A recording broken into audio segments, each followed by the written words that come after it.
Hello बच्चों। आज हम class 12th UP board Hindi में संस्कृत खंड का द्वितीय अध्याय आत्मज्ञ एवं सर्वज्ञ का हिंदी अनुवाद देखेंगे।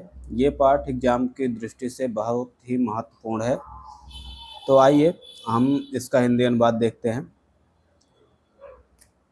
ये याज्ञवल्क्य ऋषि हैं। याज्ञवल्क्य ऋषि जो है याज्ञवल्क्यो मैत्री मुवाच। मैत्री याज्ञवल्क्य जो है ऋषि का नाम है, मैत्री उनकी पत्नी का नाम है। ठीक, याज्ञवल्क्य ने मैत्री से उवाच मतलब कहा या बोला, हे मैत्रीय उदस्यानम उदस उदयस्यान अहम अस्मात् स्थान अदस्मि। उदस्यानम मतलब उच्च स्थान पर, अहम अस्मात् मैं इस स्थान से उच्च स्थान पर जाना चाहता हूँ। तत् इसते अनया कात्यायना अतः तुम्हारा दूसरी पत्नी कात्यायनी से अलगाव, विच्छेद मतलब अलगाव करवाना चाहता हूँ।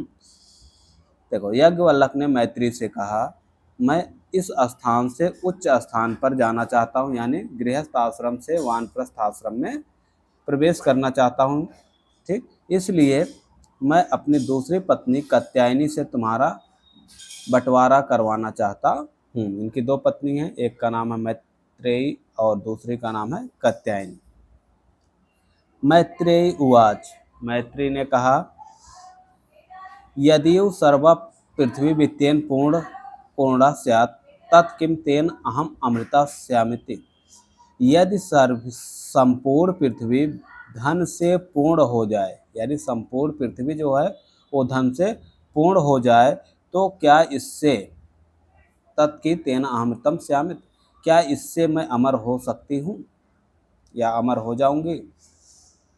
यदि संपूर्ण पृथ्वी धन से पूर्ण हो जाए तो क्या मैं इससे अमर हो जाऊंगी। याज्ञवल्क्य उवाच नेत, याज्ञवल्क्य ने कहा, नहीं। यथा उपकरणवताम जीवनम तथा ते जीवनम स्यात्, जैसा उपकरण वालों का जीवन होता है वैसा तुम्हारा जीवन हो जाएगा। जैसे साधन संपन्न लोगों का जीवन होता है वैसा तुम्हारा जीवन हो जाएगा, यानी तुम्हारे पास धन दौलत बंगला गाड़ी सब कुछ हो जाएगी। अमृतत्वस्य तु नाशास्ति वित्तेन इत, अमरता की आशा धन से नहीं की जा सकती। ठीक, सा मैत्री हुआ, तब मैत्री ने कहा, ये नामृतम श्याम किमम तेन कुर्याम, अगर इससे मुझे अमरता नहीं प्राप्त होगी तो इस धन का मैं क्या करूंगी।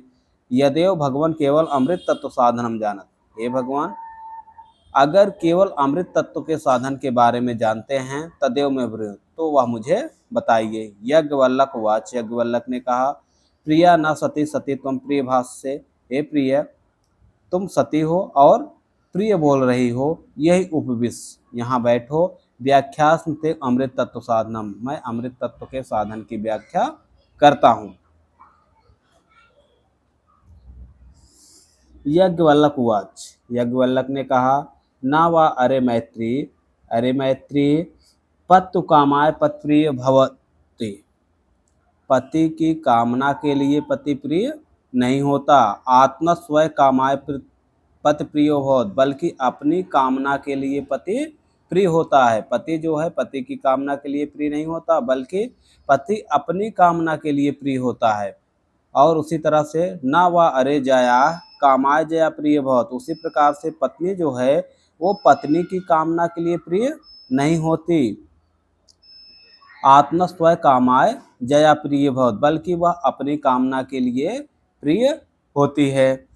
ना वह अरे पुत्रस वित्तस्य चा कामाय पुत्रो वित्तम व प्रिय भवत, उसी प्रकार से जो पुत्र और वित्त हैं वह पुत्र और वित्त की कामना के लिए प्रिय नहीं होते। आत्मस्वय कामाय पुत्रो वित्तम व प्रिय बहुत, बल्कि वह अपनी कामना के लिए ही पुत्र और जो धन है यानी वित्त जो है वो प्रिय होते हैं। ठीक, ना वह अरे सर्वस्व कामाय सर्वप्रिय भवत, हे मैत्रेयी सभी अपनी कामना के लिए प्रिय होते हैं।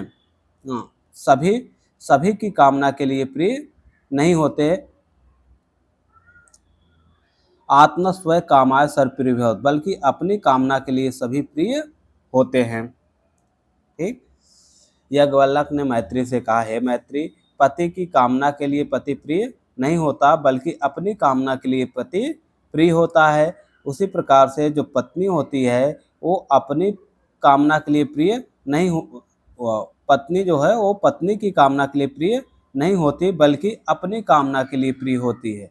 उसी प्रकार से जो पुत्र और वित्त हैं वो पुत्र और वित्त की कामना के लिए प्रिय नहीं होते, बल्कि पुत्र और वित्त जो हैं वह भी अपनी कामना के लिए प्रिय होते हैं। सभी जो है सभी की कामना के लिए प्रिय नहीं होते, बल्कि अपनी कामना के लिए प्रिय होते हैं। इस तरह से याज्ञवल्क्य ने उनको अमृत तत्व प्राप्त करने का साधन बताया, यानी कि ये बताया कि संपूर्ण जो संसार है वह स्वार्थ पर ही टिका हुआ है, बिना स्वार्थ के कोई किसी से नहीं जुड़ा। अगर पत्नी है तो उसका पति से स्वार्थ है, पति जो है उसका पत्नी से स्वार्थ है, जो पुत्र है, जो धन है, सबका स्वार्थ एक दूसरे से जुड़ा हुआ है। इस संसार में बिना स्वार्थ के कोई किसी से नहीं जुड़ा है। इस तरह से याज्ञवल्क्य ने बताया। अब तस्माद आत्मा व अरे मैत्री, इसलिए आत्मा ही हे मैत्री, द्रष्टव्य मतलब देखने योग्य, दर्शनार्थ मतलब दर्शन करने योग्य, श्रोतव्य मतलब सुनने योग्य, मंतव्य मतलब मनन करने योग्य, निधिध्यासितव्यस्य और ध्यान करने योग्य। ठीक। आत्मन खल दर्शनेन इत सर्व विदित भवत, जो अपनी आत्मा का दर्शन कर लेता है उसे सब कुछ ज्ञात हो जाता है। हे मैत्री, इसलिए अपनी आत्मा ही देखने योग्य, दर्शन करने योग्य, सुनने योग्य, मनन करने योग्य और ध्यान करने योग्य है। जो अपनी आत्मा का दर्शन कर लेता है, यानी अपनी आत्मा को जान लेता है, उसे सब कुछ ज्ञात हो जाता है, उसे निस्संदेह ही सब कुछ ज्ञात हो जाता है। इस तरह से ये जो पाठ है वो उपनिषद से लिया गया है।